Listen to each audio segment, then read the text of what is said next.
उसके बाद एक फार्मूला हम लोग पढ़े थे, तो ये सब हम लोग Q equal to I T पढ़ लिए थे, I equal to Q I T, Q equal to integration of I D T, और ये डिफ्रेंशिएट करेंगे तो करंट निकलेगा, और ये करंट डेंसिटी हो गया।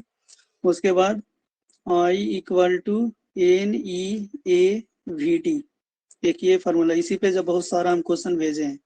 तो I हो गया करंट, एन हो गया number of electron per unit volume, number of electron per unit volume, मतलब यहाँ पे कोई वायर है मोटा तो इसका वॉल्यूम V है, तो इसका पर unit volume number of electron, एक यूनिट में कितना इलेक्ट्रॉन है वो है n। E हो गया 1.6 इंटू 10⁻19, ए हो गया क्रॉस सेक्शन एरिया, और Vd हो गया, इसमें इलेक्ट्रॉन जो मूव करेगा ड्रिफ्ट वेलोसिटी Vd से, वो हो गया ड्रिफ्ट वेलोसिटी। V के नीचे में ये D लिखा हुआ है, ड्रिफ्ट वेलोसिटी ये है। तो इस पे हम लोग क्वेश्चन कर रहे हैं, तो इसका ये क्वेश्चन नहीं बना है। क्या कर रहा है, ए वायर है non uniform cross section area, एक वायर है जो नॉन मतलब एक तरफ मोटा और एक तरफ पतला है, ऐसा वायर है। ए वायर है non uniform cross section area as shown in figure, a steady current flow through it, एक स्टेडी थ्रू करंट इससे फ्लो कर रहा है। The drift speed of electron at P and Q is VP and V Q. देखो drift speed जो है P के पास क्या है वीपी, और क्यू के पास क्या है वी क्यू। तो ड्रिफ्ट स्पीड का हम लोग अभी हम बता रहे हैं, ड्रिफ्ट स्पीड पे ही हम लोग क्वेश्चन करने वाले हैं। तो यहाँ पे ग्लास जो बना हुआ है तुम्हारा, क्वेश्चन नंबर 14 है, ये वायर जो है, ग्लास नहीं वायर है, वायर इधर पतला है और इधर जो वायर है ये मोटा है, इधर वायर मोटा है, क्रॉस सेक्शन एरिया इधर ज्यादा है। इधर क्रॉस सेक्शन एरिया मान लो A1, तो इधर क्रॉस सेक्शन एरिया है यहाँ पे A2 क्रॉस सेक्शन एरिया है। और यहाँ पर जो है ये P पॉइंट है और यहाँ पे ये Q पॉइंट है। यहाँ पे ड्रिफ्ट वेलोसिटी इलेक्ट्रॉन का Vp और यहाँ पे ड्रिफ्ट वेलोसिटी है VQ। अब ये बताओ हम लोग यहाँ पे एरिया से कंपेयर कर रहे हैं ड्रिफ्ट वेलोसिटी का, तो ड्रिफ्ट वेलोसिटी का कंपेयर हम लोग को करना है एरिया से। तो यहाँ पे अभी हम लोग फार्मूला क्या जान रहे हैं, I equal to N E A we D, तो I equal to N E A we D formula जान रहे हैं। इससे हम लोग को Vd और ये एरिया में क्या रिलेशन है ये पता करना है। तो Vd और एरिया में क्या रिलेशन ये पता करना है। अब ये बताओ अगर वायर मोटा है और पतला है, ठीक है, एक तरफ मोटा एक तरफ पतला है, तो हर जगह से करंट सेम फ्लो होगा या अलग अलग फ्लो होगा, ये बताओ। इधर वायर जो है वो पतला और इधर वायर मोटा है, अगर हम यहाँ से 10 एम्पियर का करंट फ्लो करवा रहे हैं, तो अगर यहाँ से 10 एम्पियर पास कर रहा है तो यहाँ से भी 10 ही एम्पियर पास करेगा, या ज्यादा करेगा या कम करेगा, 10 एम्पियर ही पार करेगा। हाँ, वायर पतला हो या मोटा हो, पूरा वायर में सेम करंट फ्लो करेगा, ठीक है। ये नहीं कि इधर पतला है तो कम करंट होगा, इधर मोटा है तो ज्यादा करंट पास करेगा। हम जितना करंट उसमें फ्लो करवा रहे हैं वही करंट सब जगह फ्लो करेगा। ये पूरा क्रॉस सेक्शन एरिया में करंट का तो वैल्यू सेम है, मतलब ये करंट कांस्टेंट है, ठीक है। तो हम लोग I इक्वल टू क्या जानते हैं, N E A we D. अब ये क्या हो गया कांस्टेंट, ये वैल्यू हो गया कांस्टेंट, ये वैल्यू हो गया कांस्टेंट तुम्हारा। और यहाँ पे ये एन भी कांस्टेंट है, ई भी कांस्टेंट है। अब ये बच गया एरिया और Vd में रिलेशन निकालना है, तो यहाँ से हम लोग Vd बराबर क्या लिखेंगे, I by N E A. अब इससे क्या पता चल रहा है कि drift velocity inversely proportional to area, drift velocity cross section area का इनवर्सली प्रोपोर्शनल है। अगर इनवर्सली प्रोपोर्शनल है तो इससे क्या पता चल रहा है कि जहाँ पे एरिया कम होगा वहां पे ड्रिफ्ट वेलोसिटी क्या होगा, ज्यादा होगा। एरिया अगर कम है तो ड्रिफ्ट वेलोसिटी ज्यादा होगा। तो एरिया कम कहाँ पे है, P पॉइंट पे एरिया कम है, तो यहाँ पे P पॉइंट पे एरिया कम है, ठीक है। तो यहाँ पे P पॉइंट पे वेलोसिटी ज्यादा होगा और Q पॉइंट पे वेलोसिटी ड्रिफ्ट वेलोसिटी कम होगा। तो P पॉइंट पे ड्रिफ्ट वेलोसिटी ज्यादा और Q पॉइंट पे ड्रिफ्ट वेलोसिटी कम। देखो P पॉइंट पे ड्रिफ्ट वेलोसिटी ज्यादा और Q पॉइंट पे ड्रिफ्ट वेलोसिटी कम, तो इसका आंसर होगा 3 नंबर आंसर हो जाएगा इसका। सबसे सिंपल क्या सोचो कि जैसे हम लोग पानी ले जाते हैं पाइप से, तो पाइप से अगर पानी ले जाते हैं, अगर उधर से मोटा पाइप से पानी आ रहा है, इधर अगर पतला हो जाता है, तो जहाँ पे पतला हो जाता है वहां पे क्या हो जाता है, पानी का स्पीड ज्यादा हो जाता है कि नहीं। अगर जहाँ के मोटा है वहां पे तो स्पीड कम रहेगा। जैसे नाला है, नाला से पानी अगर नाली में जाने लगे, ऐसे उल्टा तो नहीं होगा, नाली से पानी नाला में जाएगा, तो नाली में जो पानी है वो क्या रहता है, ज्यादा स्पीड से जाता रहता है, और बड़ा नाला में जाता है तो वहां पे वो क्या होगा, कम होगा स्पीड वहां पे। तो या फिर पाइप में ही समझ लो कि पाइप में अगर पतला पाइप रहेगा तो उतना ही पानी, जितना वाटर इधर से आ रहा है उतना ही वाटर इतना पतला पाइप से जाना है, तो स्पीड यहाँ पे ऑटोमेटिक क्या होगा, बढ़ जाएगा। इसलिए यहाँ पे देख रहे हैं कि एरिया कम है तो ड्रिफ्ट वेलोसिटी यहाँ पे ज्यादा होगा, और यहाँ एरिया ज्यादा है तो ड्रिफ्ट वेलोसिटी कम होगा। क्लियर है सबको? अब है नेक्स्ट 16, ये 15 नंबर देखो। 15 नंबर बहुत आसान क्वेश्चन है, बना लिया था जी 15?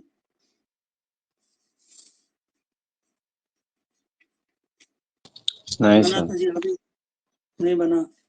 बहुत आसान है ये क्वेश्चन, बस देखने में लग रहा ट्राई है कि कर बहुत रहे टफ है। देख के ट्राई नहीं किया। हाँ वही चीज देख के ही डर लग गया होगा, जबकि बहुत आसान है। इधर आई है और इधर क्या है, टी है। इधर आई और इधर टी है, और ये पहला जो फिगर बना हुआ है वो इस तरह से फिगर बना हुआ है। यहाँ पे 1 है और यहाँ पे 2 है, और यहाँ पे भी ये 2 है, ये 2 है। दूसरा फिगर बना हुआ है इस तरह से, ये है 3, 4, 5, और ये जो है ये 1 के पास है, ये 1 के पास है। और नेक्स्ट फिगर जो बना हुआ है वो 6, 7, 8 के पास ऐसे है, यहाँ 6, यहाँ 7, यहाँ 8, और ये जो है वो 2 है हाइट। अब यहाँ पे बता रहा है कि the plot represent the flow of current through a wire for different time interval. The ratio of charge flowing through the wire corresponding to this interval is, ये सब इंटरवल के corresponding जो करंट फ्लो होगा वो charge flow होगा वो किसके corresponding होगा। तो ये बताओ चार्ज बराबर क्या होता है फॉर्मूला, अगर आई और टी दिया हुआ है तो क्यू बराबर हम लोग क्या जानते हैं, आई इंटू टी। तो Q equal to I into T जानते हैं, तो मतलब आई और टी को मल्टीप्लाई करना है। तो अगर हम इस फिगर का एरिया निकालेंगे तो क्या होगा, ये रेक्टेंगल होगा, तो लेंथ इंटू ब्रेथ, आयत का लंबाई गुना चौड़ाई करेंगे तो इसका लंबाई आई और चौड़ाई टी हो जाएगा, तो आई इंटू टी ही का ना मल्टीप्लाई कर रहे हैं। ये भी लंबाई गुना चौड़ाई करेंगे तो आई इंटू टी का मल्टीप्लाई कर रहे हैं। इसका एरिया निकालेंगे तो 1/2 गुना आधार गुना ऊंचाई, तो ये भी आई इंटू टी का होगा। ऐसा क्वेश्चन तुम लोग अभी अभी हम 11th में करवाए थे, तुम्हारा वेलोसिटी टाइम ग्राफ से डिस्टेंस और डिस्प्लेसमेंट निकालते थे, है याद? हाँ सर, वेलोसिटी टाइम ग्राफ से ऐसे निकाल डिस्टेंस और सकते डिस्प्लेसमेंट निकालते थे, ऐड कर वही लेते तो कॉन्सेप्ट रे। का यहाँ पे यूज करना है। इसलिए क्या करना है, तो तीनों का रेशियो पूछ रहा है तो क्या करेंगे, A1 ratio, A2 ratio, A3, पहला का रेशियो और भी दूसरा का रेशियो। ये क्या हो जाएगा तुम्हारा, अब यहाँ 2 - 1 तो ये तो 1 हो गया, और इधर हाइट हो गया 2, तो ये क्या हो गया, लंबाई 2 और चौड़ाई 1। इसमें लंबाई तुम्हारा 5 - 3 करेंगे, तो 5 - 3 करेंगे तो ये 2 हो गया, और इसका चौड़ाई कितना हो जाएगा, 1। इसका करेंगे तो 1/2 गुना आधार, 6 और 8 है तो यहाँ पे क्या हो जाएगा 2, और ऊंचाई 2, 2 से 2 कैंसिल हो गया, तो यहाँ 2:2:2, तो क्या आएगा 1:1:1। देखो आंसर है 1:1:1। तो इस तरह का क्वेश्चन, और ये सब सॉल्व एग्जांपल है तो ये सब तुम लोग देख लेना। आसान आसान था ना जी सारा सॉल्व एग्जांपल जो बनाया है। तो ये वो चलो सिर्फ अलग था मोमेंटम निकालने के लिए। ये वाला नहीं समझ में आया था। आ गया था वो तो फॉर्मूला से हाँ तो बना दिया मोमेंटम क्या है, पी बराबर एम इंटू ई करना है, एम भी, पी बराबर एम भी करना है, और क्या, मास इंटू वेलोसिटी।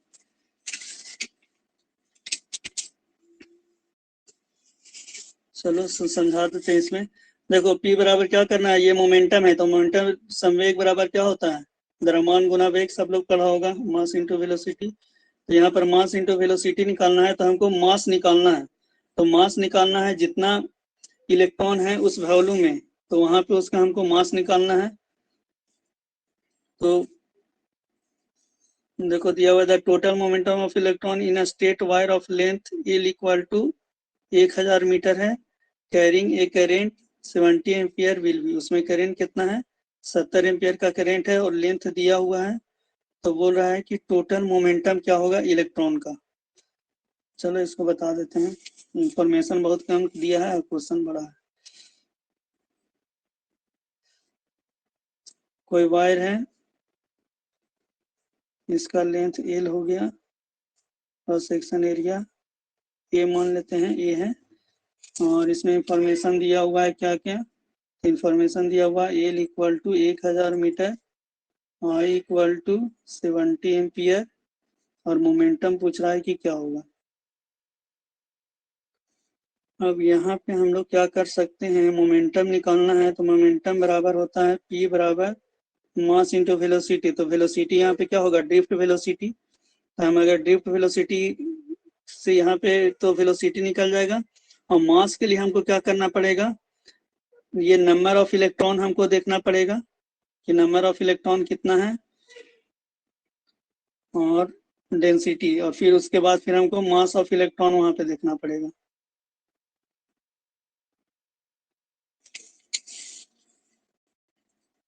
तो यहाँ पे हम लोग फार्मूला क्या जानते हैं, I equal to N E A we D, ये फार्मूला जानते हैं, जहाँ एन क्या है number of electron per unit volume. तो एन क्या है number of electron per unit volume, number of electron per unit volume, ये होता है एन। तो यूनिट वॉल्यूम में एन इलेक्ट्रॉन है, तो पूरा टोटल वॉल्यूम में कितना इलेक्ट्रॉन होगा ये हम लोग को मालूम करना होगा। तो इसका टोटल वॉल्यूम क्या होगा,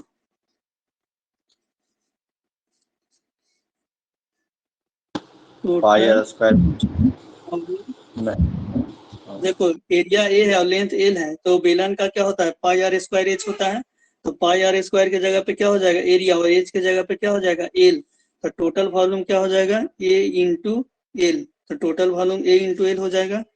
तो total number of electron, total number of electron कितना हो जाएगा, टोटल नंबर ऑफ इलेक्ट्रॉन हम लोग देखेंगे तो एन क्या है number of electron per unit volume. तो टोटल वॉल्यूम कितना एल है, तो total number of electron equal to क्या हो जाएगा एन ए एल। ठीक है, यूनिट में मतलब एक नियम लगा हुआ, एक में एक इलेक्ट्रॉन, तो एल में कितना होगा तो एन ए एल इलेक्ट्रॉन हो जाएगा। ये टोटल नंबर ऑफ इलेक्ट्रॉन इतना आ गया। और टोटल नंबर ऑफ इलेक्ट्रॉन ये हो गया, let mass of one electron equal to M है। तो टोटल मास क्या हो जाएगा, टोटल मास ऑफ इलेक्ट्रॉन बराबर क्या हो जाएगा N A L into M हो जाएगा। एम हो गया मास ऑफ इलेक्ट्रॉन, तो ये टोटल मास हो गया। अब यहाँ पे हम लोग क्या करना है, अब क्या जानते हैं I equal to N E A we D. तो यहाँ से वी डी निकालेंगे तो वी डी इक्वल टू क्या होगा आई वाई एन ई ए, ये हो गया। अब हम लोग को मोमेंटम निकालना है, तो P बराबर क्या होता है mass into velocity, M into V D. यहाँ से एम का, ये तो एम हम लिख दिए हैं, टोटल मास अगर हम कैपिटल एम लिख देते हैं ताकि कंफ्यूजन नहीं हो, टोटल एम हो गया, कैपिटल मास लिख देते हैं ताकि यहाँ से ये पता चले कि ये एम का वैल्यू ये है टोटल मास, और ये हो गया वी डी। तो ये एम का वैल्यू क्या आ गया मेरा N A L into M हो गया, और वी डी का मान क्या आया है मेरा आई वाई एन ई ए, ये क्या है आई वाई एन ई ए। देखो एन से एन ये कैंसिल हो गया, ए से ए कैंसिल हो गया, तब क्या बचा मोमेंटम के लिए I l l m upon I e, यही ना बचा एल इसके एम बाद आई रखेंगे आंसर। लेंथ का 1000 है, मास ऑफ इलेक्ट्रॉन ये होता है 9.3 इंटू 10⁻31। ये दे देना चाहिए इसको, नहीं तो फिर याद रखो मास ऑफ इलेक्ट्रॉन 9.3 इंटू 10⁻, तो ये किया है सारा पुट कर दिया आंसर लेकर आ गया। तो ये थोड़ा अच्छा था ये चीज समझने के लिए कि टोटल मास कैसे निकालेंगे इलेक्ट्रॉन का, क्या क्या इंफॉर्मेशन है, तो ये हम समझा दिए सही से। इसमें ये तीनों में कोई प्रॉब्लम जी नहीं सर, है ये क्या है इसमें। आसान होना, तो तुम लोग सभी बनाना जी, बस इसी फार्मूला पे I equal to N e v d पे है सारा क्वेश्चन, तो सब लोग ट्राई करना। ठीक है, पहले सब लोग सॉल्व एग्जाम्पल इसको देख लेना किस तरह से है, उसके बाद फिर ये समझ में आएगा। तो इन लोग का पढ़ा हुआ है कि नहीं जी, करंट इलेक्ट्रिसिटी कुछ भी थोड़ा सा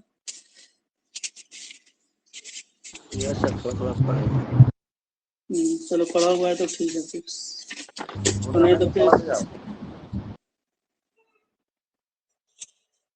चलो एक्सरसाइज 2। एक्सरसाइज 2 भी तो सारा आसानी था, ये एम करीम का सारा क्वेश्चन है, बना था। आसान था सर, ये तो आसान है। देखो एम करीम वाला क्वेश्चन जब सॉल्व है तो उसमें थोड़ा कैलकुलेशन मत करो सर, इसका डेटा ही अजीब अजीब देता है। ना, थोड़ा डेटा अजीब अजीब देता है। बस हम इसलिए दे देते हैं एम करीम का क्वेश्चन को, ताकि फार्मूला अप्लाई करने आ जाए। और क्या होता है कि फार्मूला अप्लाई करने आ जाएगा तो फिर और सारा क्वेश्चन बनेगा। इसमें थोड़ा जब ऐसा कैलकुलेशन तुमको दिखे ना कि हाँ बहुत ज्यादा लेंदी कैलकुलेशन जा रहा है तो छोड़ दिया करो। जस्ट तुमको आइडिया मिल जाना चाहिए कि ये क्वेश्चन इस तरह से बन जाए। हम इसलिए भेजते हैं कि इसमें तुमको अगर कोई क्वेश्चन में आइडिया नहीं मिल पा रहा है कि सर ये क्वेश्चन कैसे बनेगा, तब उस क्वेश्चन को तुम हमसे पूछ लो। जैसे ये सब क्वेश्चन है, इस क्वेश्चन में कोई कैलकुलेशन नहीं है। ये 20 नंबर जो क्वेश्चन है, ये 20 नंबर क्वेश्चन में कोई कैलकुलेशन नहीं है, लेकिन इस तरह का क्वेश्चन कंपटीशन में पूछेगा जिसमें कैलकुलेशन कम होगा वो क्वेश्चन। 5 नंबर भी नहीं बना है, ये 19 नंबर।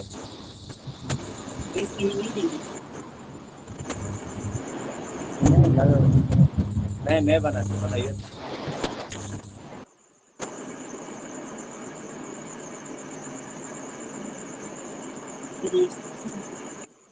तो माइक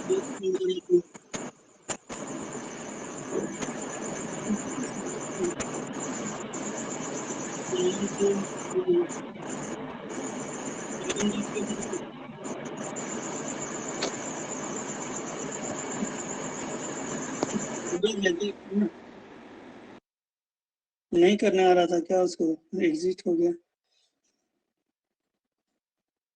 देखो क्या कह रहा है, an electron move in a circle of radius 1.6 into 10⁻8 metre with a constant speed 0.316 into 10⁻16 metre per second. Calculate the electric current at the point on the circle. कितना अच्छा आसान क्वेश्चन है।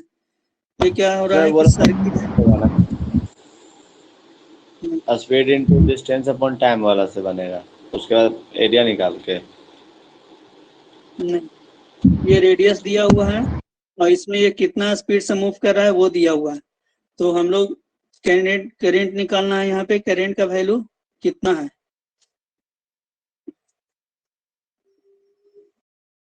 मीटर, ये कांस्टेंट स्पीड वीडी दिया हुआ है। तो हम लोग को टाइम निकाल देना है। आई इक्वल टू क्या है, क्यू बाई टी होता है। तो I equal to Q by T होता है। तो यहाँ पे मूव कौन कर रहा है, एक इलेक्ट्रॉन मूव कर रहा है, और उसी एक इलेक्ट्रॉन के कारण हमको क्या होगा, करंट मिलेगा। एक इलेक्ट्रॉन मूव कर रहा है, तो एक इलेक्ट्रॉन मूव कर रहा है तो क्यू का वैल्यू कितना हो जाएगा, क्यू इक्वल टू एन ही होता है। तो एक इलेक्ट्रॉन मूव करना है तो 1 ही हो जाएगा, ये क्यू का वैल्यू हो जाएगा। अब इसको कंप्लीट करने में टाइम कितना लगेगा ये हमको निकालना है। तो बताओ टी बराबर क्या होगा, समय बराबर दूरी बटा चाल होता है। ये कितना दूरी तय करेगा, स्पीड हो जाएगा। कितना दूरी ये तय करेगा इलेक्ट्रॉन, पाई आर ऐसा 2 पाई करेगा, 2 पाई आर करेगा। 2 पाई आर, ये दूरी जो तय करेगा 2 पाई आर, और इसका स्पीड चाल दिया हुआ है v, तो 2 पाई आर बाई वी हो गया। तो यहाँ से क्या निकल जाएगा, समय हमको निकल जाएगा। अब इसमें पुट कर देना है, आंसर आ जाएगा तुम्हारा। यहाँ से आई बराबर क्या है, Q by T. Charge 1 electron equal होगा। हाँ, और वैल्यू एकदम लास्ट में पुट किया करो, ठीक है। पहले फार्मूला लिख लो और लास्ट में पुट किया करो वैल्यू सारा। देखो v ऊपर चला जाएगा क्योंकि बहुत सारा तुम्हारा कैंसिल होने वाला रहेगा, एक दूसरे से कैंसिल हो जाएगा। तो ई का वैल्यू अभी भी हम नहीं पुट करेंगे। v का वैल्यू देखो यहाँ पे क्या दिया हुआ है, 0.314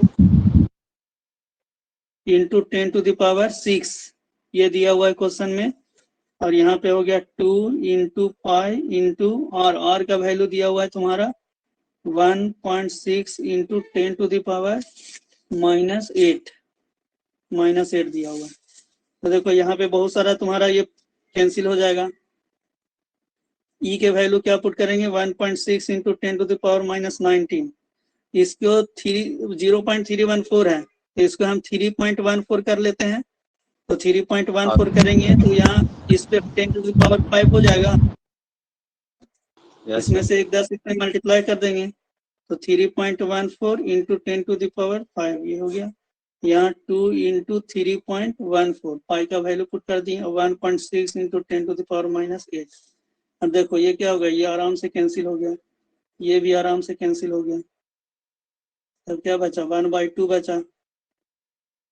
1/2 इंटू 10⁵ और ये -8 ऊपर जाएगा तो 8, तो क्या हो गया 0.5 इंटू 10⁻13 एम्पियर आ गया। अब माइक्रो में दिया है, इसको क्या लिख सकते हैं 0.5, कहीं गलत हुआ है क्या जी, माइक्रो तो -6 आना चाहिए।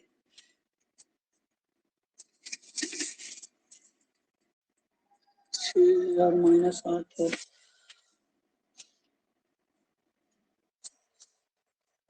10⁻−19 से सर वो कहाँ गया? 19 में से 5 जाएगा तो कितना बचेगा -19 सर? कुछ यहाँ क्या आ गया 10⁻⁻6 आ गया, तो आंसर क्या आ गया 0.5 माइक्रो एम्पियर आ गया। यही आंसर दिया है तुम्हारा। तो देखो कोई कैलकुलेशन है, बस वहां पे सब कैंसिल हो जाएगा तुम्हारा। 20 भी नहीं बना है, ऐसा क्वेश्चन तो पहले करवाए। A gas discharge tube is observed that X electron are flowing per second from left to right. करवाए हैं जी ऐसा क्वेश्चन।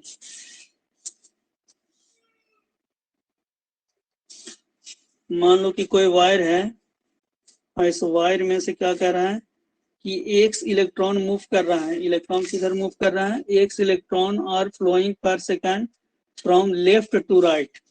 इधर हो गया लेफ्ट, इधर हो गया राइट, और X इलेक्ट्रॉन जो है मूव कर रहा है इस डायरेक्शन में, ठीक है।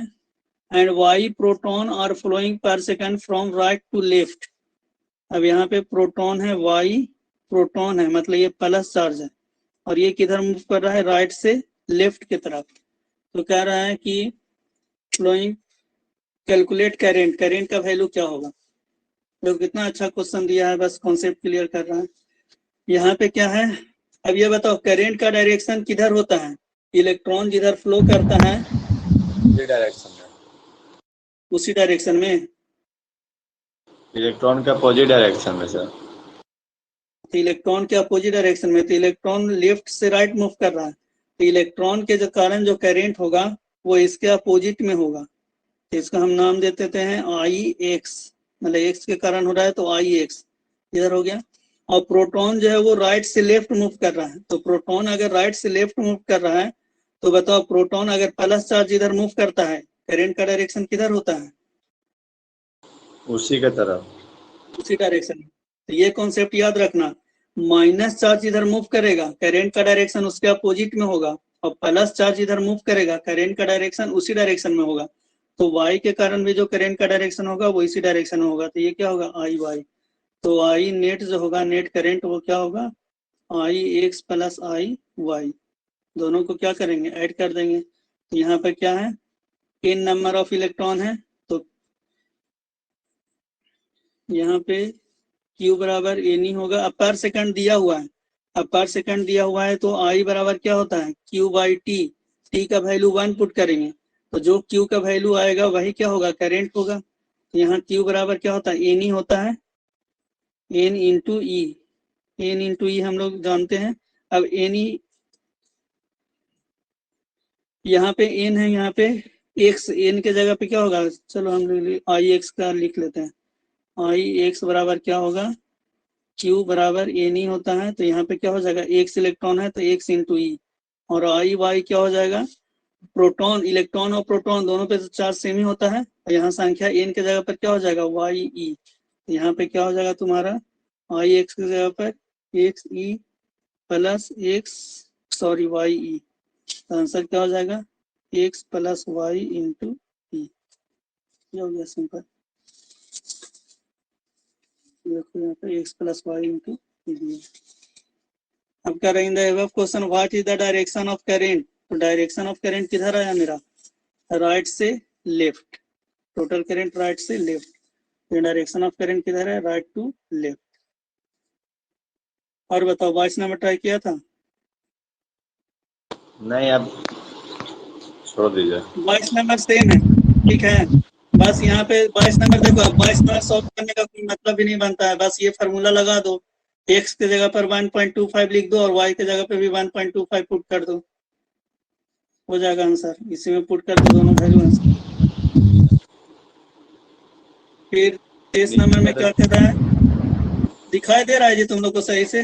बहुत छोटा है इसमें, इससे अच्छा तो हम बुक ही निकाल लेते तो ठीक रहता। अच्छा, एम करिंग वाला जब भी रहेगा तो हम बुक ही निकाल लेंगे, बुक अभी ऊपर में छूट गया है, ऊपर नीचे हमको करना पड़ रहा है आजकल। जो एम करिंग वाला रहेगा तो बुक से ही करेंगे, बहुत छोटा हो जाता है। If the current wire is slightly bent or destroy, then the value of current through it will be। उसका क्या कह रहा है कि करेंट करेंगे वायर को हम लोग बेंड कर देंगे, मोड़ देंगे, ठीक है, तो क्या विल चेंज, क्या करेंट का वैल्यू चेंज हो जाएगा?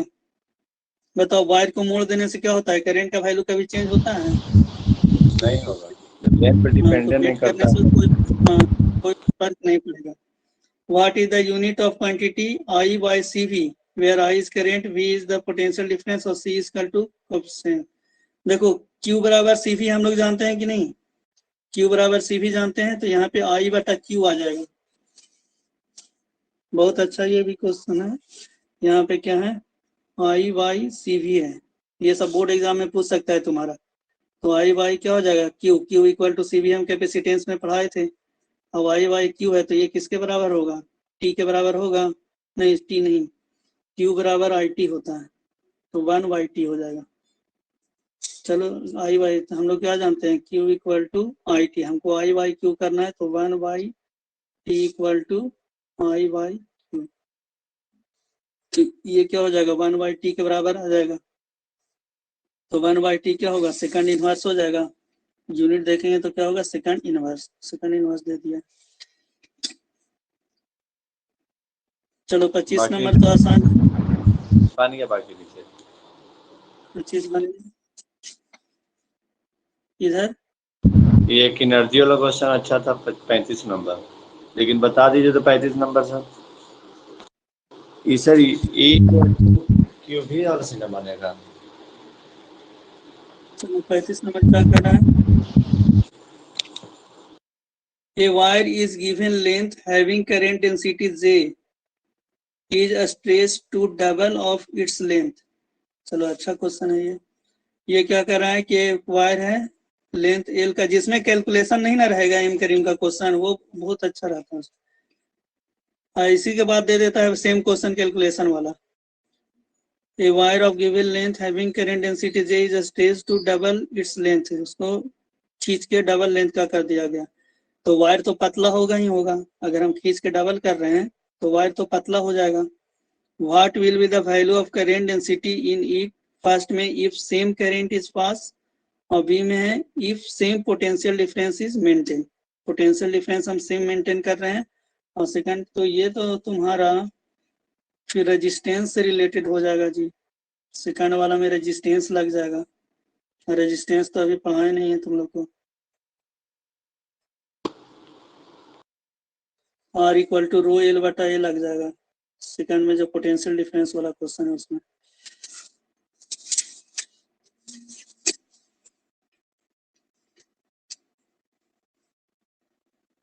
करेंट डेंसिटी का वैल्यू क्या होगा,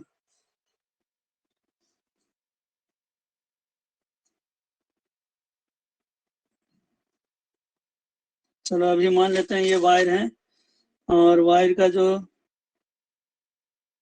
ये क्रॉस सेक्शन एरिया ए है और लेंथ एल है, लेंथ एल है।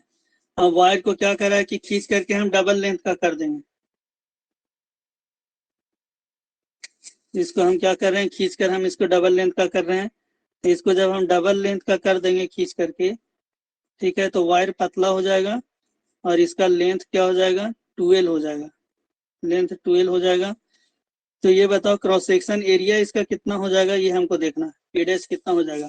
तो ए डैश निकालने के लिए क्या करेंगे, initial volume equal to final volume, तो शुरू में इस वायर का वॉल्यूम कितना हो जाएगा, A into L, pi R square H होता है, तो पाई आर स्क्वायर एच का ये काम करेगा और बाद में जो वॉल्यूम होगा वो कितना हो जाएगा, ए डैश इंटू 2l। यहाँ से एल से एल क्या हो जाएगा, कैंसिल हो जाएगा, तो ए डैश बराबर क्या आएगा, a बाई 2। तो क्रॉस सेक्शन एरिया कितना हो गया, हाफ हो गया। तो जब क्रॉस सेक्शन एरिया हाफ हो गया तो अब हम लोग को करेंट डेंसिटी निकालना है। तो J इक्वल टू क्या होता है, I बाई A। अब J डैश निकालना है, तो J डैश इक्वल टू क्या होगा, अब कह रहा है कि सेम करेंट हम फ्लो कर रहे हैं जो करेंट पहले से है, तो इससे पता क्या कर रहा है, अगर I हम कांस्टेंट कर रहे हैं तो सेम करेंट I फ्लो कर रहे हैं, लेकिन A डैश यहाँ पे पुट करेंगे। तो यहाँ पे क्या हो जाएगा, I by A dash, A dash की जगह पे क्या पुट करेंगे, A बाई 2। तो 2 ऊपर चला जाएगा, तो 2 इंटू I बाई A, और y बाई ए का वैल्यू क्या है, J। इसका मतलब क्या आ रहा है, 2J आ रहा है। मतलब करेंट डेंसिटी क्या हो जाएगा, J dash equal to 2J, दुगना हो जाएगा। देखो यहाँ पे क्या दिया है, फर्स्ट में क्या क्या करा है, दोगुना हो जाएगा, 2J हो जाएगा। ठीक है, पहले J था अब 2J हो गया। अब सेकंड में क्या कर रहा है कि पोटेंशियल डिफरेंस हम मेंटेन कर रहे हैं कि वायर के बीच का जो पोटेंशियल डिफरेंस है वो सेम होगा। और पोटेंशियल डिफरेंस जब सेम होगा तो फिर यहाँ पे तुम्हारा करेंट का वैल्यू, वही रेजिस्टेंस हमको चेंज करना होगा, उससे फिर तुम्हारा करेंट का वैल्यू चेंज करेगा। पोटेंशियल डिफरेंस सेम रहेगा तो फिर तुम्हारा ये करेंट का वैल्यू चेंज करेगा। इसमें है कि करंट सेम कर दिया है लेकिन पोटेंशियल डिफरेंस सेम रख रहे हैं, तो वायर को खींचने से इसका रेजिस्टेंस चेंज हो जाता है। देखते हैं, R इक्वल टू एक होता है फॉर्मूला रो एल वाई ए, और आर डैश इक्वल टू क्या हो जाएगा, आर डैश इक्वल टू हो जाएगा रो एल डैश वाई ए डैश। रो, ये देखो अब आगे है पढ़ना ये चीज, फॉर्मूला हम अभी नहीं बताएं, लेकिन मान लो ऐसा फॉर्मूला होता है, तो रो होता है, फिर एल होता है और ए होता है, तो रो कांस्टेंट होता है।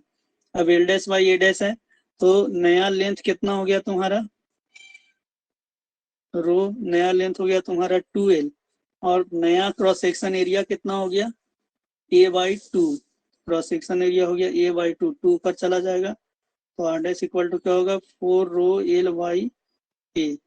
तो ये क्या हो जाएगा, 4 गुना हो जाएगा, रेजिस्टेंस जो है वो 4 गुना हो जाएगा। अब रेजिस्टेंस जब 4 गुना हो जाएगा तब ओम्स लॉ लगाएंगे। तो पहले क्या था, V equal to I R, यहाँ से I इक्वल टू क्या था, V बाई आर। और अब हम लोग क्या लगाएंगे, V equal to I dash into R dash. यहाँ से क्या हो जाएगा, I dash equal to V by R dash, तो V बाई 4R। तो V बाई 4R करेंगे तो ये क्या हो जाएगा, I बाई 4 हो जाएगा, करेंट हो जाएगा I बाई 4।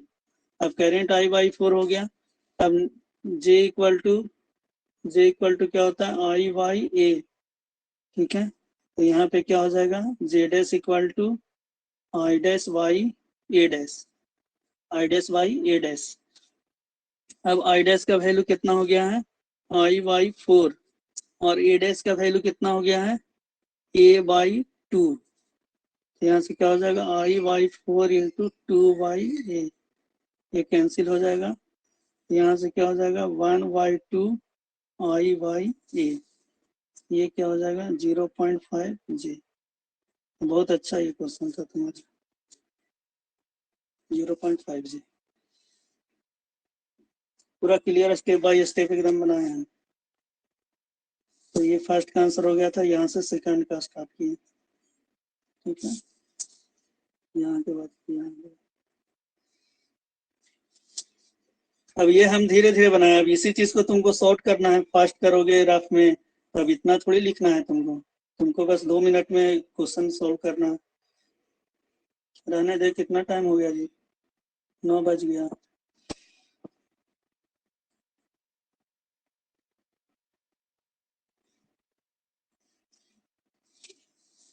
सर आपके इसमें व्हाट्सएप पे भेजे, बोला थोड़ा समझाना, एक पॉइंट समझा दीजिए ना। क्या चीज भेजा व्हाट्सएप पे,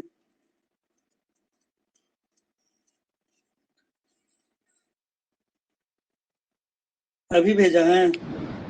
हाँ वही तो समझना है सर।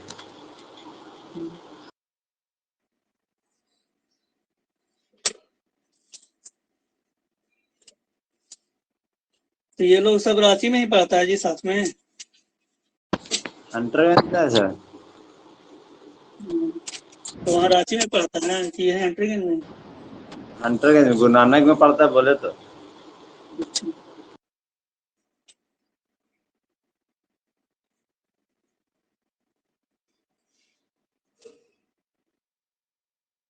हाँ तब तो वहाँ तो मैग्नेटिक फील्ड ये सब चल रहा है ना, तो ये सब पढ़ा हुआ है। यस क्वेश्चन करो। तो क्वेश्चन इतना नहीं किया होगा, इसलिए तुम लोग को क्वेश्चन कैसे मिल पाएगा, फिर से पीडीएफ भेजना पड़ेगा तब मिल पाएगा ना। व्हाट्सएप में जुड़े हो? Yes sir. तो दोनों लोग जुड़े हुए हो व्हाट्सएप में, क्वेश्चन दिख गया है, सब भेजे पीडीएफ जो। दोनों से दोनों जुड़ा हुआ आपके नंबर पर भेजे हैं। चलो तो पीडीएफ तो मिल ही जाएगा, फिर वहां से पीडीएफ में से क्वेश्चन बनाना।